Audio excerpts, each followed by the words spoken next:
Hi my dears, how are you? Today I'm going to show you how to measure yourself for a binder.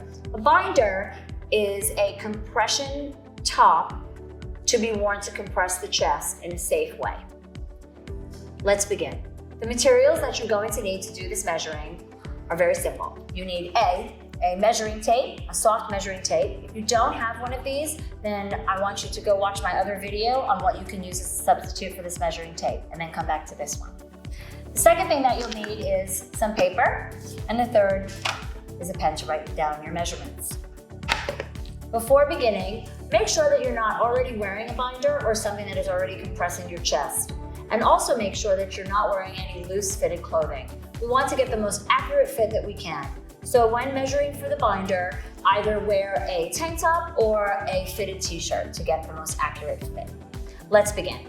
The first measurement we're going to do is the chest measurement. Starting with your measuring tape or whatever you're using as a substitute, start at 0 or the beginning. Going to go around the body at the fullest part of the chest. This is across at your widest point. We want the hole to be firm, but not so it is compressing on the skin. This measurement we have here, as you can see, is 37 inches. We're going to take that number and write that down. Next measurement that you need is your shoulder width. The way to get the shoulder width is to measure across the back of your shoulders. We're going to start with the tape again, or your substitute tape, starting at 0, going from the highest point of the shoulder and coming across the back to the other high point of the shoulder, making sure that you are at the widest part of the back. This measurement is important to pull the binder on and off your body. As you can see, this measurement is 16 inches. That is your second measurement that you will be writing down.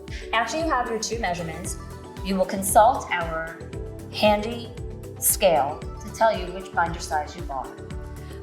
For our purposes here, we are under the size large category in our chest size and also under the size large in our shoulder width category. If you find that you are in two different categories based on these two measurements, we suggest that you go to the side of the larger because it is a binder and we are already compressing. That is all the information that you need, and now you can start shopping for a fabulous binder.